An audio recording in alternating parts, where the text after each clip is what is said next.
కొడక గొడ్డలు వదిలే చదువు కడతారా?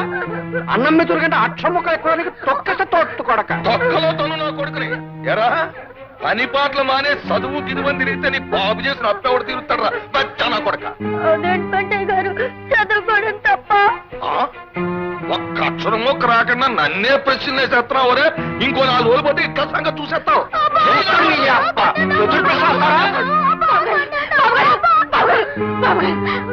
కొట్టకండి, మీ కాళ్ళు కొట్టడం కాదే, మళ్ళీ చదువు గిదువు అన్నారంటే ఆడికి నా చేతుల్లో చావే.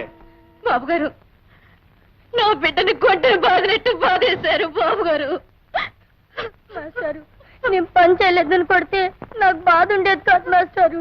నేను చదువుకుంటున్నాను కొట్టారు మాస్టారు. నేను పని చేయడం తప్ప చదువుకోకూడదా మాస్టారు?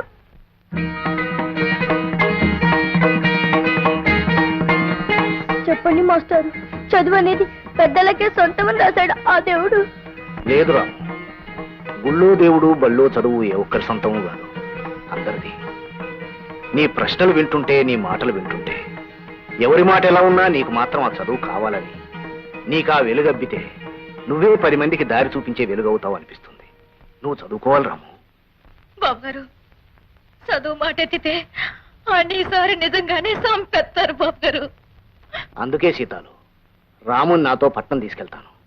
అక్కడ నాకు తెలిసిన స్కూల్లో చేర్పించి అన్ని ఏర్పాట్లు చేస్తాను. బాబు గారు,